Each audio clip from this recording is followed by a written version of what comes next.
Mbote lisusu pona bao balanda ki biso na masolo ya député ya liboso ndenge to solo la ki sur makambu ya liwa ya juge autopsie eye kopesa ba mususu balobi te ba expert baya bakoka ko intervenir tout ce que vous voulez. Je dois dire merci na bandeko bakoka kambela na biso pona kusunga bandeko na bango. Nous avons reçu aujourd'hui 4 machines à coudre ndenge bokomona ngwana mamango alobi baye ba ata kombo na ngate atindi yango eyaki na bureau. Nous allons vous dire merci. Bao bazane loko mususu bako bakisana ngo bako bakisana bango pona o etali Giovanni auti kozala awa auti na hôpital ba pesi ba facture ya étape à liboso pona constitution ya prothèse ndenge zali ndenge toko sabino masolo na député vice premier ministre chargé à justice alekaki et pas na biso na parlement na maloba na ye amoni que te pouvoir na ye za limité, il faut au moins réforme ainsi de suite. Qu'est-ce qui va se passer? Procureur près la cour constitutionnelle mokolo a prêté serment na elobi le chef de l'état koya na palais du peuple lobi pona prestation de serment wana masolo na député dossier ya tolobi wana dossier ya juge ndenge koleka la situation politique. Mais il fallait qu'il tobenge la bino un expert parce que na masolona député il faut koyeba nani ko benga heure nini nani akoloba nini parce que tout le monde ne doit pas dire toutes les choses. Batutu ezana généraliste te mutu moko ta cause expert en tout ce que za expert en communication mususu pe za juriste tokoka koyeba ka ba makambo ngo ndenge ezalaka. Bokonda na kinga ke ndeko wana o yambi ya UNC yete ifala kyoluka mutu mais awa toluki honorable Toussaint Alonga c'est un avocat. Honorable Toussaint Alonga il est président d'un parti politique proche de l'UDPS certainement. Honorable Toussaint Alonga c'est un parlementaire qui a bougé l'hémicycle quand même na ba intervention na ye ils a pas mbaté to sélectionné pour que tokoka Kosolo Lanaye, président national, il y a PLT. PLT. Oui, PLT. Parti les transformateurs. Oui, voilà. Oyo, ayaka ko pesa quand même, bah moi précision par rapport à Bamakambu, Oyo, Ezo Salim. Mbote honorable. Mbote Ndebouliézer. En tant qu'ancien parlementaire, avocat, Monika Aboyo, et la Mouki Natongo, tant Jean-Jacques Mamba Baloko tient à kilote. Lecture Nino Sali par rapport à Elokoan. La procédure a été suivie. Est-ce que la procédure n'a pas été suivie? Est-ce que c'est une action politique ou c'est une action judiciaire? Bon, merci. Parce que le dossier est en instruction et puis la qualité en avocat, na kuki penda ko commenter mingité. Surtout makambo est en instruction. Mais nalingi na rappeler nakati ya débat on a yoki surtout bavoka ya ngambo mususu ya mamba na ba député na apporter précision yo na zwaki chance ya koza parmi bavoka ba samba à peu près 6 à 7 dossiers ba politiciens ya mokia na samba ti 4h du matin na makala ezaki flagrance ya mokonko le député ya flagrance ya Muindo Nzangi ya flagrance il y a Diomi Ndongala, il y a flagrance. Il y a Vienanga, Frank Diongo, il y a flagrance. Donc, Ngai, Maître Bondo, Maître Kabengela, Vienanga Kazadi, Yakufa, Tozaki parmi les avocats, Tambola qui trop dans le dossier des politiciens, mingi la flagrance. On a quand même une idée de la flagrance. Il faut toyer baboye. Ce n'est pas le fait que va déposer plainte que va justifier la flagrance et zali. Totanga affaire Mokonkole kangaki motokole après 7 jours soit une semaine après même 10 jours ba justifier qui en flagrance affaire ya Diomi arrestation est intervenue quelques jours après au-delà de 24 heures affaire ya Muindo Nzangi la même chose il y a eu plusieurs affaires oeza importante mususu ezaki à l'époque ya Mobutu sous Kengo Wadondo ba sambisaka gouverneur il y a Kivu. 3 mois après, Basambisaka y a procédé la fragrance. Les lots, il faut toyer baboué. Que définition, il y a ta voisin, n'a qu'à poursuite, il y a fragrance, législateur a défini en hauteur. Jurisprudence, tozo salé là. Nous avons Cour suprême, atondi sami na ba jurisprudence wana. Ba faire nyonso na tangela kibino, il y a député honoraire Mokonkole, il y a Moindo Nzangi, il y a Frank Diongo, il y a Vienanga Diomi Ndongala, il y a Mokia, Vienanga Mokia. Toutes ces affaires, et Sambi Samaka a procédé la fragrance, à l'époque il y a Mobutu, toutes ces affaires sous régime de flagrance et Salemaka au-delà de 24 heures. Oh, et Salema même 3 mois après l'acquis jugement sous régime de flagrance à l'époque il y a Mobutu, Basambisaka gouverneur à Kivu.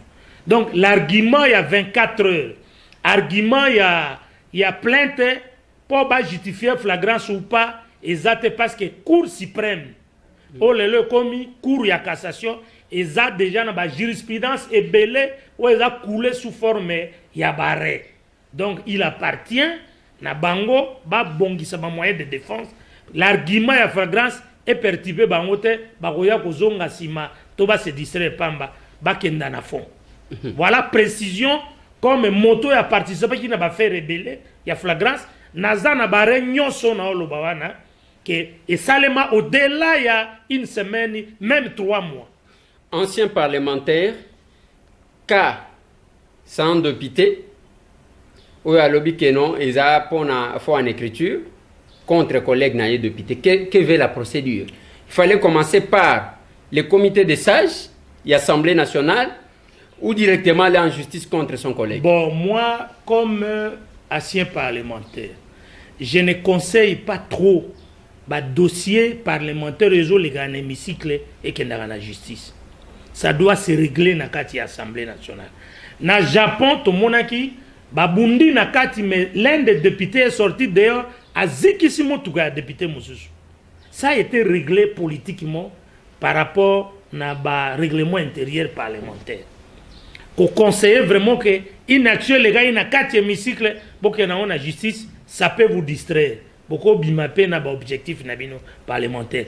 Peuple a voté bino, a osé la bino. Mission va pesibino. Il y a des choses plus importantes que beaucoup ne se distraire na makamo susu. Bosa musala, tozo zelabino, bosa musala na bino, to jige bino. Ba député ya Mwamba, bosa la kolega biso.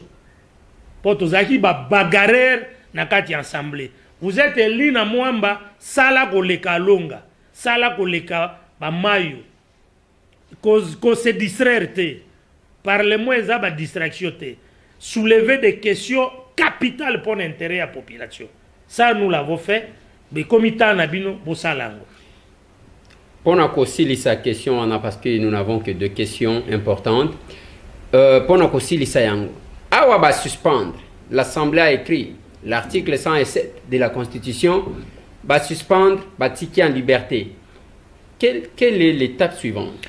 Est-ce que Kozala que, tant que tu clôturer les 15, les 16, qu'est-ce qui va se passer place? Bon, voir comment Makambongo et Zolekana, ça dit que suspension, il y a demande par rapport à la résolution des députés Zambali Bosote. La législative passée sous mon cocole, to Sengarango. Donc, pour Nangaï comme avocat, na ebibilo kwa na yosutu, to Sengarango.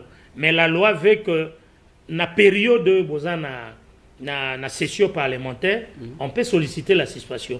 Mais ce qui session est sili, je crois que le dossier reprend son cours normal. Il appartient à Bandeko. Et qu'on reprendre cours normal. Et qu'on procédure normale et au Bandaki. Bako l'issue Jean-Jacques Mamba, va signer en résidence surveillée, va signer dans Makala, mais parce que ou bien à comparaître en prévenir libre. Bah, mais on lobby bien suspension, c'est que position dossier Zalaki à partir à demande du Parlement va suspendre. Ce qui suspension est levé na fin kaka ya session parlementaire. Suspension n'est pas tombé malamoko. Donc bozongi na situation vous allez. Donc vous allez les premiers. Oui. Donc jour J moins. Donc raison où est cela qui va suspendre les sessions. Ce qui session est sili, suspension peut sili.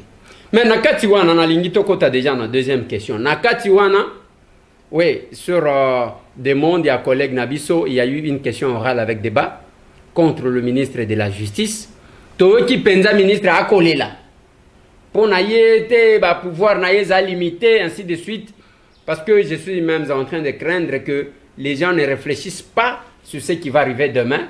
Bazo réfléchir, pouvoir naïe limité. Quelle lecture aux aliko sala na passage, il y a ministre, vice-premier ministre, au chargé de la justice, na intervention naïe, na oyo, et puis, au côté qu'on expliquer biso lecture en tant que juriste parlementaire, ni au découvrir na ba réponse à VPM. Merci. Raison même on a mis invitation express wana naya parce que aux ana auditeurs et belé oyo ba téléspectateurs et belé au bazo landa yo pe ba osa la confiance na mission na yo et chaque fois qu'il y a une question pour les autres à moi mon esprit na bango il faut ezalaga rapidement éclairer pour l'intérêt na mission ba te belé bo accorder une importance.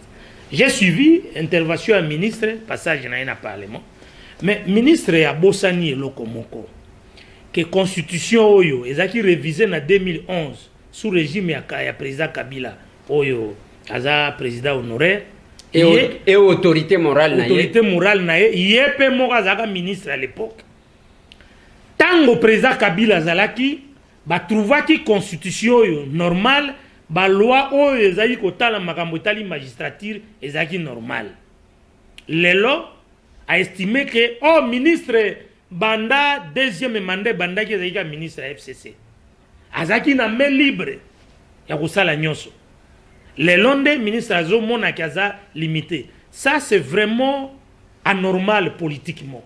Faut pas ba mona ba congolais le quoi bana mike que FCC nyonso alingi na mboka o ifwa zwango parce que zaka mboka na bango les autres n'ont pas droit. Quel est le problème? Le problème est politique.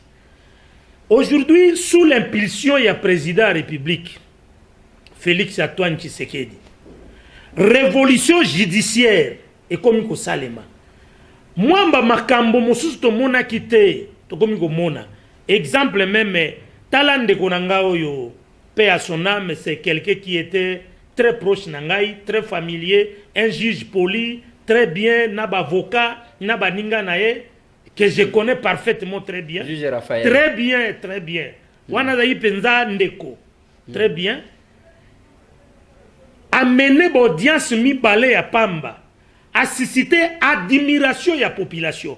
Banda histoire en mboko to monate que juge akufa population bazuli kamango komi ya bango.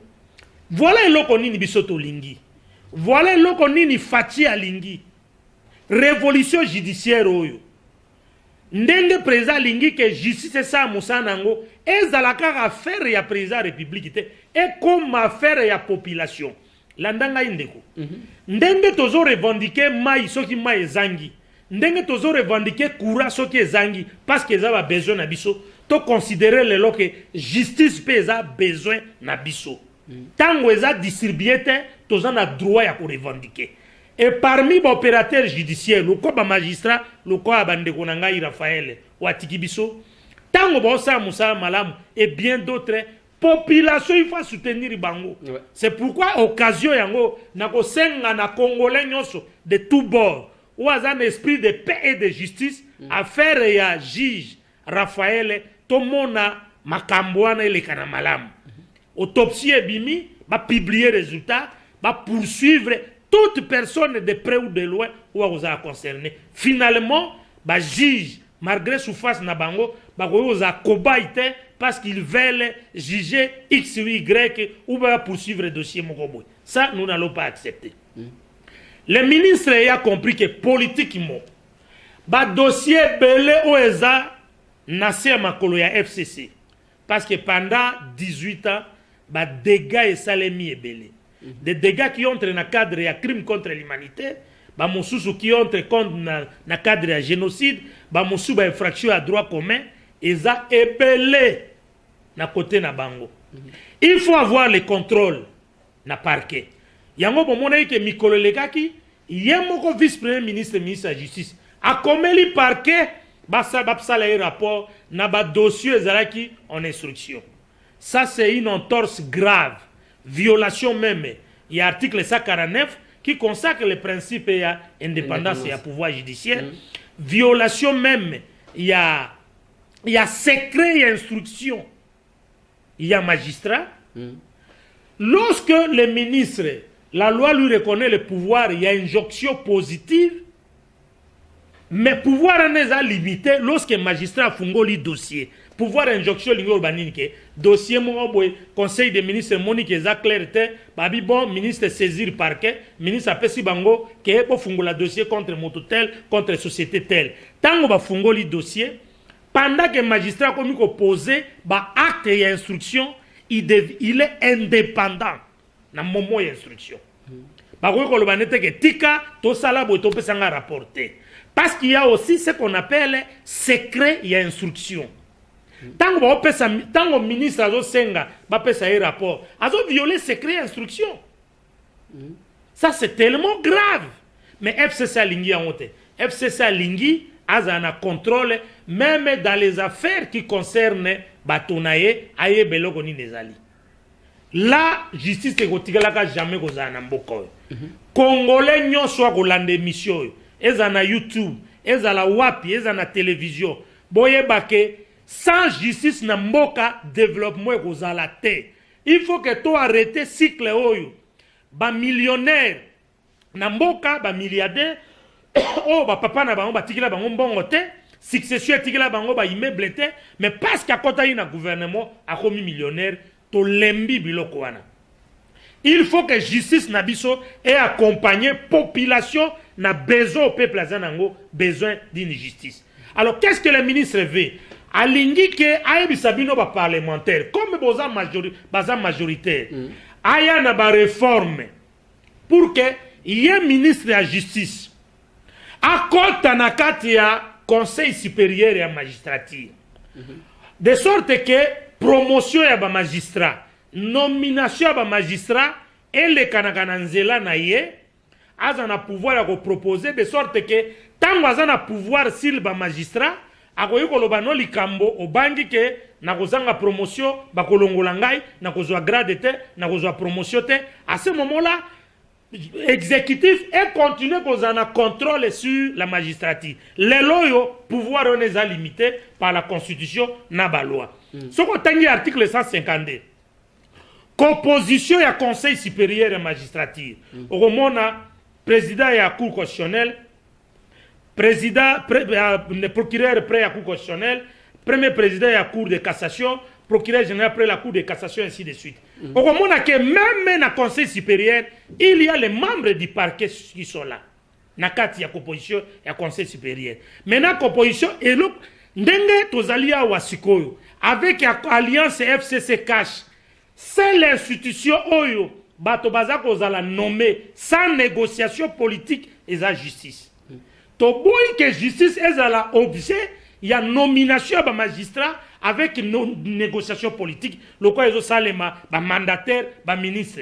Négociation politique ils ont boma. Clientélisme politique ils ont salema trop à telle sorte que ba meilleur ou esengi ba servir république comme azo appartenir na famille politique té. Comme aza na pembeni ya moto yazo désigné batote moyen bazoyer zate parce que l'homme noir c'est les sentiments tribu et l'équibiso na sentiment tozo boya magambo etali rationnel oyo ko yiko motako za na tribu note mais za na mayelo ko yiko contribuer pour na mboka zoyer alors biloko wana ba pesanteur wana banda kala ezo continuer yango comme constitution ya mboka na mibeko et sali que Conseil supérieur de magistrature, il y a un comme proposer nomination à président. Il y a un na ba institution nyonso négociation de salema sauf magistrature. Na niveau wana ezaka conseil supérieur ya magistrature, il y a un proposé par président nommé. C'est-à-dire c'est l'institution yo bazana contact direct na président pour la nomination na promotion ezali conseil supérieur de magistrature. Comme ils ont échappé ministre de la justice, il faut que ça là que ministre de la justice azonga wana abanda ko contrôler, ko manipuler justice. Ici, je voudrais féliciter le procureur général près la Cour de cassation, Papa Nangaï Mumba, que je connais très bien, na félicité, na lingi na senga na population ya Congo, bon soutenir justice na biso, bon soutenir procureur général. Ezala faire na bango mokote, bon moni ndenge ba magistrat ba komi ko kufa. Justice ezala faire kaka ya président de la République était au gouvernement et comme affaire ya peuple. Un juge qui rend un service louable à la population zalanaye a protéger ceux qui veillent dans ndako nae pour baya ko tungisa ete ceux qui soutenir ba juge wana ba magistrat wana, nous devons le faire. Tozana posa ya changement makambo ezonga lisute. Donc réforme au ministre azo senga ya justice pour yebi ke bazana majorité na parlement et koloka et le kalokola enveloppe na kati ya boîte à lettres to boy biloko wana.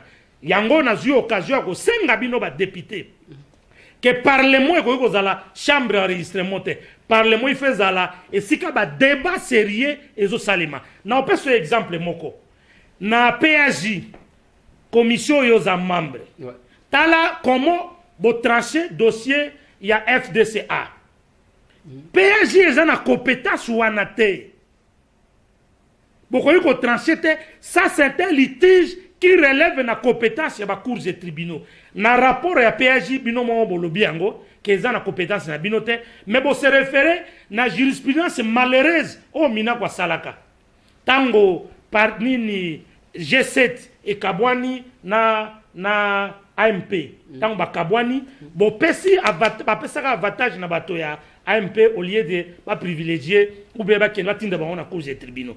C'est une mauvaise jurisprudence, elle est très malheureuse. Malheureusement, PAJ a tout. Bon, ça roger pouvoir. Il y a juge, il y a qu'on trancher litige entre deux ailes, membres et parti ou regroupement politique, alors qu'il fallait bon renvoyer Bango devant les juges pour trancher. Malheureusement, alors parlez-moi le lengue aboye, ils sont très dangereux. Peuple a voté Kibino pour Nabilo Kwaboité. Peuple a voté Ibino pour boza ba lobeli ya population, passe ya population et que non ba intérêt à ba groupe politique o bogoyi go sala. Voilà l'intérêt ya intervention na émission yo. Pour na ko alerter bato. Boye baké nomination ba juge, nomination ba magistrat, promotion na bango et ko zala objet ya négociation politique te. FCC lingi ba sa la réforme pour bazongi sa makambo wana ministre de la justice azonga membre ya conseil supérieur ya magistrature parce que na condition yo conseil supérieur ya magistrature eza composé lelo eza ko échapper FCC d'où ko banga ke comme baza bato basalaki mabe mingi bakozala surpris na arrestation na bango na configuration ya lelo ndenge justice ezotambola. Voilà pourquoi ba député ya malamu c'est l'occasion pour défendre le Kwaboité. Voilà pourquoi population nyonso ya Congo na diaspora pour soutenir à l'héroïo révolution judiciaire au Salima na mboka oyo de sorte que ezala faire ya président Tshisekedi te mais comme affaire ya population nyonso lui n'a donné que l'impulsion mais comme affaire ya biso to soutenir ba juge to soutenir configuration ya lelo que makambo etambola de sorte que lobby véritable état de droit et fanda na mboka oyo. Voilà, merci Maître Toussaint Alonga. On a tiqué autant pour que vous expliquer. Dernière question. Où tu programme à quitter avant que tu conclure parce que tu as un abilité. Jean-Marc Kabound. Départ na ina perchoir. Tu vanda Kabound. Balobi voter vert. Ticket gagnant. Ba kotana munyere. Ba comment on a ticket gagnant. Mabound Kabound. Et puis, ce que j'aime na biloko wan, ezaba bund, ma bunda, kabund. C'est comme ma bunda, kabund, et puis si bunda. Donc, ma bunda, kabund, ba bundi. Lecture nino kosala par rapport et à la procédure en tant que awana Zwakayo na double casquette. Ancien parlementaire, vous avez l'expérience, avocat. De votre état awa lecture nini dans peu de mots parce que aussi to comme nasuka dans peu de mots lecture nini okopé ça par rapport il y a départ il y a Jean-Marc Kabound na apporter précision souvent son azo intervenir, c'est plus comme président d'un parti politique. Ouais. Nga naza parti socialiste. Naza na vision ya parti nangai pour asseoir un état de droit. Donc toutes les questions qui concernent l'état de droit, parti nangai a salango cheval de bataille. Voilà pourquoi na souhaitaka na ya ko intervenir dans l'émission pour enrichir cette émission. Il faut comprendre que politiquement Jean-Marc Kabound avait reçu un coup politique fatal contre les FCC. Ngai intervention à Jean-Marc Kabound, président AIDPS, honorable député, premier vice-président de l'Assemblée nationale, a été magistralement politique. Tout ce qui se concoctait autour du congrès était politique. Ce qui action politique, qui en les FCC allaient fatalement arriver à l'objectif. Peu importe ce qu'on peut reprocher à Jean-Marc Kabound ou les montants à 7 millions, politiquement, pour Nangaï, le problème n'est pas les montants à 7 millions. Pour moi, c'était le discours politique qu'il a orienté pour atteindre sa cible, les FCC. Il a réussi à déjouer ce plan-là. Pour moi, je le félicite. Politiquement. Parce que le contexte politique était que s'il n'y avait pas un pareil discours pour alerter bateau, que tenu à congrès et ça le matin, je crois qu'on allait vivre des situations quelquefois drôles. Mais politiquement, il a réussi à le faire.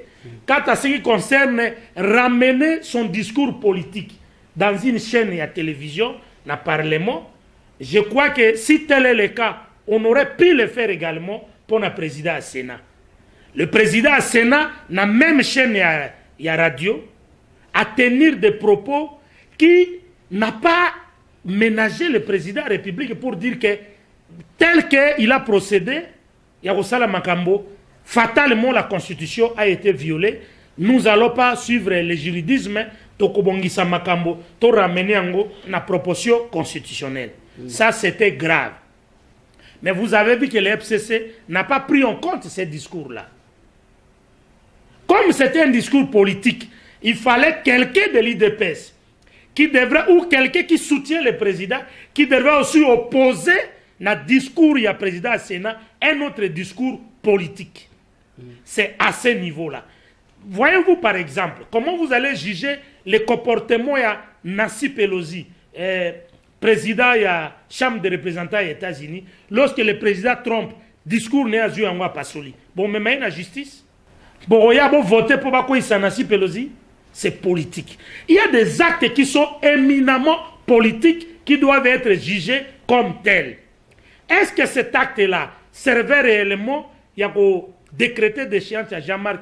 Politiquement, je ne pense pas. Mais comme il a donné un coup politique qui a contribué à l'échec, il y a plein, il y a FCC, naturellement, il fallait pas sanctionner. Et sanction va réserver... sanctionner, parce que la démarche, il y a d'échéance à Jean-Marc, oui, n'est pas venue du FCC. Et où il y a opposition parlementaire, à travers un député, un MLC, qui sont dans la Mouka. C'est là...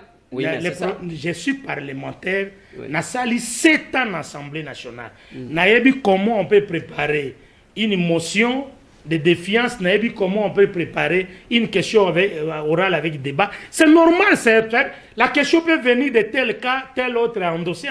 C'est normal. Na cadre et prérogative n'est parlementaire, à cause ça c'est normal. Mais vous verrez que au ça constamment que cette question avait plus l'appui du FCC de l'opposition. Ce qui a énervé plus députés et opposition, c'est lorsque Jean-Jacques Mamba a été arrêté. Mais bien avant ça, les réactions étaient très timides à l'égard de l'opposition, même à l'égard de la formation politique Naïmoko MLC. Le MLC n'a pas totalement porté en amont cette question. C'est après, quand on l'a arrêté, qu'il y a eu des réactions. Et donc, nous étions là dans une situation politique et que Jean-Marc Kabound a répondu politiquement. De ce point de vue, il avait réussi à déjouer les coups politiques et la sanction politique. Ça peut être une sanction décidée politiquement, mais habillée de façon institutionnelle d'échéance.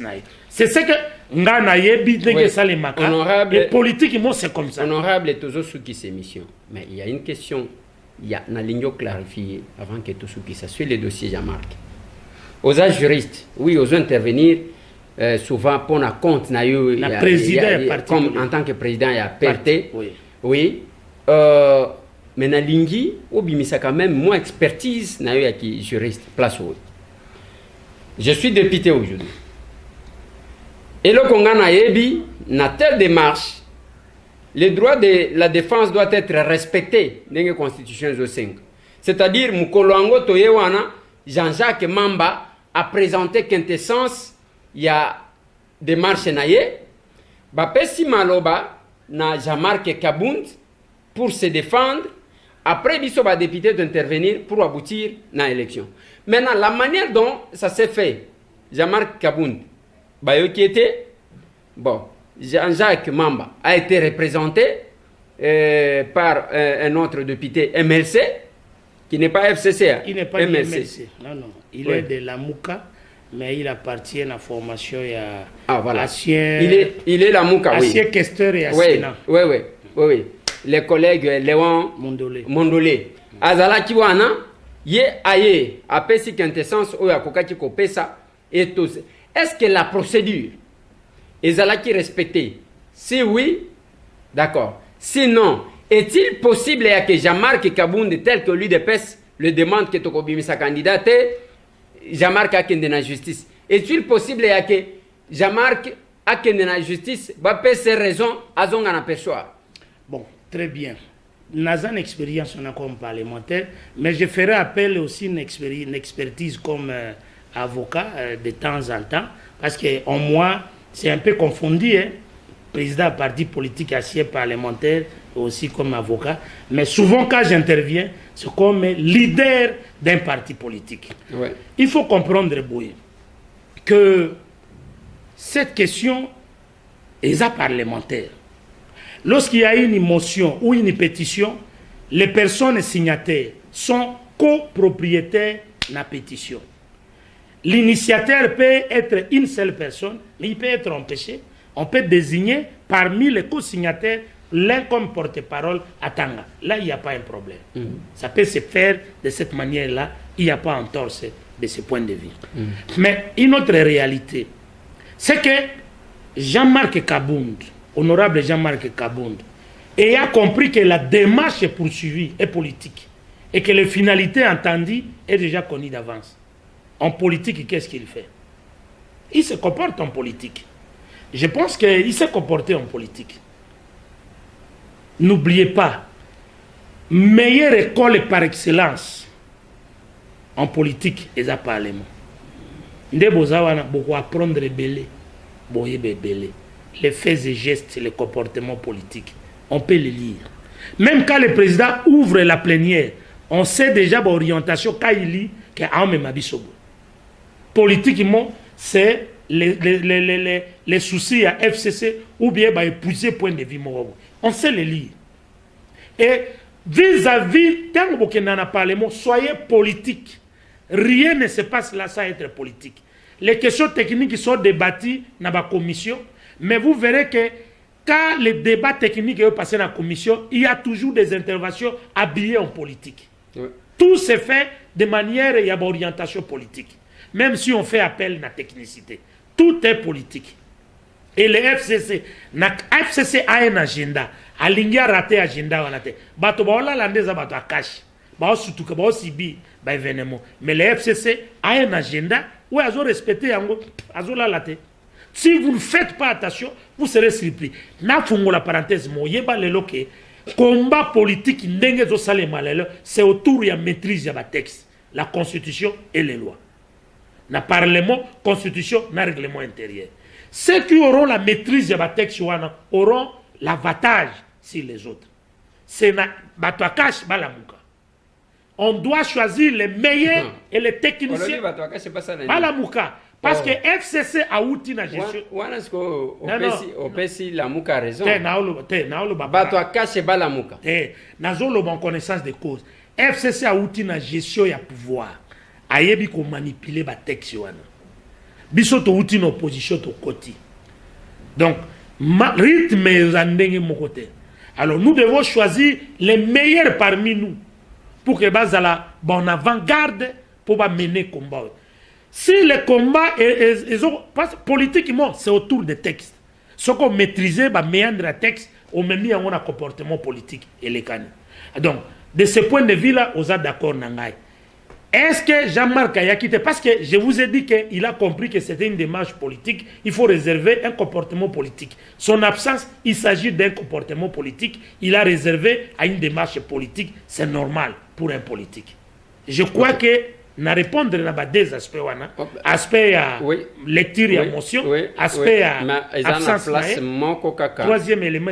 Oui, placement qu'on est dans l'ingénieur qui s'est parce que tout aussi débordé.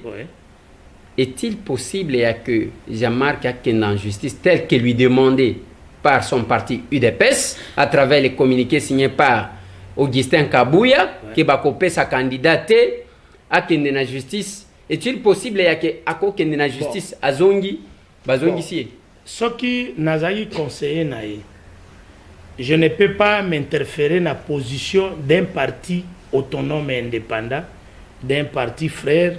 Ngaza président ya parti position à parti nanga motaï DPC a kogi ko interpréter en ote toko boy la bisote ils sont libres na parti na ambasala mais ce qui nazala qui n'a pas ça conseil au privé n'engo yebisa que il s'agit d'un combat politique. Les bases ya combat pour ba décor ya combat politique on a tant que zana no planter démarche ñon so ané au servir na rien.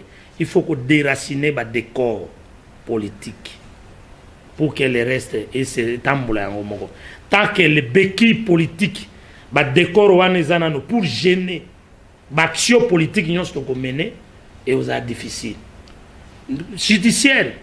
Non, le problème est politique. Maintenant, c'est bon de laisser la place qui est occupée sa candidat Moussouté. Je crois que je ne préconise pas la politique à siège vide. Tout ça là qui a longtemps une opposition, ça serait une contradiction. Nous avons un président de la République qui est là pour soutenir. Et la meilleure façon de le soutenir, d'avoir aide notre nakate structure et institution, le roi Parlement, qui aura un pouvoir à couper son point de vue et de partager avec nous les difficultés et les problèmes dans les soucis des deux les présidents. Mais partage, il y a des problèmes, on a des équipes problèmes, pour éviter ceux qui marquent à partager. Non, nous parlons du point de vue principe. Ok. Otali caméra, moi, l'ilobasuka parce que tu commune asuka. L'ilobasuka est aboyé. Tozana ba réforme ya mboka et ça les marapona pour avancer mboka. Pas ezongisa mboka. Constitution à 2006, révisée en 2011, bah trouva qu'il est nécessaire que ministre de la Justice, azali sous membre, il y a Conseil supérieur, il y a magistrature, président de la République, azali sous membre, et za la faire, il y a magistrat, bango moko. Na Italie, modèle italien, parce que le président de la République a un membre, il y a Conseil supérieur magistrat, parce que le président de la République na Italie a un membre, il y a exécutif. C'est ça la différence. Nous avons une composition à l'élo, tous un modèle italien. Oh, bazo lingake Italie, ils ont lingake même magistrat à parquet, azala indépendant. Ce que vous l'avez dit, dernière proposition, il y a premier ministre français, comme on a Edouard Philippe, a sali proposition Mikolo, na neo, na mois avril, mois mai, a mis proposition à Parlement pour faire de sorte que même les magistrats du parquet a comme indépendant vis-à-vis na pouvoir exécutif. Ça c'est l'évolution pour faire avancer les choses. Mais kozongi sabiso na sima parce que FCC a lingi ministre akota na kati ya conseil na conseil supérieur de magistrature pour que nomination à magistrat, promotion à magistrat et ba na kosale ma po magistrat ba obéir na ma posa na bango wana tokoyi kondima yango te eza kozongisa mboka sima tosi to avancer tokenda. Nous voulons une justice indépendante. Moto nyonso tout qui que vous soyez azala redevable vis-à-vis de la justice. Voilà ce que veut notre peuple. Population a considéré que justice a besoin le rôle la posa mai mai ya régie des eaux le quoi tozana posa à courant ndenge moko pe tozana posa à justice autant toza ba revendication pour la régie des eaux na électricité na SNEL autant nous devons faire des revendications pour que justice elle la distribuer conformément à besoin ya population na biso. Voilà mon de la fait. Merci beaucoup. Merci Maître Toussaint Alonga. Ngande motona tondio bosepeliti po lobi bolelaki ozweli biso mutu wana ndenge nini foyela biso bato yeyo toyeli bino Maître Toussaint Alonga aza président national ya PLT aza avocat, c'est un ancien parlementaire na yambaka ye na ba qualité nyonso to wana expérience parlementaire, expérience en tant qu'avocat et puis président d'un parti politique. Azo sangisa biloko misato wana, voilà, des expertises wana bokomon. Maintenant, zo souligner une chose. Bande konanga toko banda ko réviser ba texte jusqu'où. Ezakaka oyo avandi bobandi ko bongisango na ndenge bolingi. Qui vous dit que ministre ngo VPM wana okosala combien de temps? Doit demander, to corriger tout ce que vous voulez parce que vous êtes là. Mais muntu oyaye la constitution est moko bandi ko gêner bino parce que zalaki taillé quelque part là sur mesure.